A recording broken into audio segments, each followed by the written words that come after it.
When you think of bands who have hundreds of millions of online streams and the achievement of 2010's cult status, like Pinegrove, or bands like Vampire Weekend playing global music festivals like Glastonbury and performing for hundreds of thousands of fans and selling millions of records, you may not think that something like that could have started somewhere like this. At the picnic tables by Edgemont Park at 6 p.m. every Wednesday, Terry's Serendipity Cafe meets. It's a group of high school students with 2 or 3 adult advisors. That's Ed Carine, the machine that's kept Terry's Serendipity Cafe together for the last 3 decades. So how did it all start? Take it away, Ed. Serendipity started in the early part of 1995 when there was a series of terrible events that happened in Montclair, which included a carjacking and murders in the post office up in Watchung, stuff like that. And they called the kids together. The school officials and counselors thought that everybody was feeling bad, and they had an assembly at the high school and said, what can we do in town here to make it feel better? And a kid named Terry Bynum Copeland stood up and said, what we need is a place where we can play music and listen to our friends play music. During the 90s, the DIY rock scene rose to stardom, and many teens and youth started to make bands with their friends to express themselves. However, with its rise came greed, and many people began to cash in on the new DIY movement. In those days, there were places that would charge bands to play, or they would say, you have to sell 50 tickets. Or stuff like that. And then Serendipity was, in those days, we charged $2 for the customers. We didn't pay the bands, but the bands were paid back in respect because the audience paid attention to them and listened to them, and that's what the bands wanted.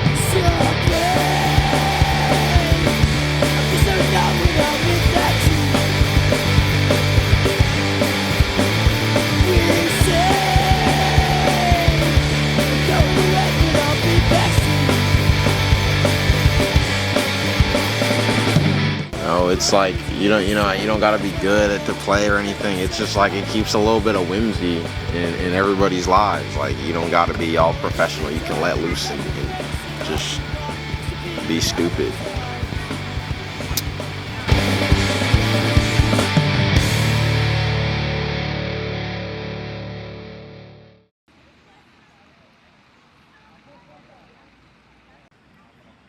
Why? It's a hard question.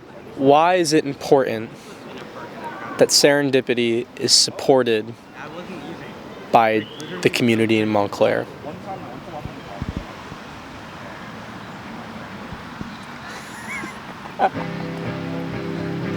I can't answer that. Why is it important? First of all, you'd have to say it is important. And then you want to find out why. If you asked Richard Feynman a question like that, he'd tell you it was a baloney question. First, you have to establish some facts. Is it still in existence after 30 years? Yes, it is. Does that indicate that it might have some importance? I don't know. It's the many different things that happen. It's the meetings, it's the working together, the sense of accomplishment that the staff has, it's the way the bands feel when they get a nice cheering for a song that they played, performance that they made. It's all of that. These are life things that are important. People should care because there's been, I feel like, a big loss of the sense of community. I think in general, I think this is a very good way to build the community. There's a lot of talk about third spaces away from your home and your school, and I think this offers a very good opportunity for people to get involved with other people know other people and get involved in the arts. It's a great place for youth to go and connect with each other, especially like to appreciate each other's like talents. Music brings people together, and it really is a safe place, especially for young kids who really want to get into music but don't know where to start. The values that like created Serendipity, like how it came to be, we need to keep those alive because they're just really important, and like everyone stays connected. It's a space where people can be themselves, like even if you're just coming into music or you're like really good at what you do, like if you play an instrument or anything like that, it's a place where you can express yourself fully and like make new friends. I'm Kaelen Kinsella with the Montclair Local. Thanks for watching.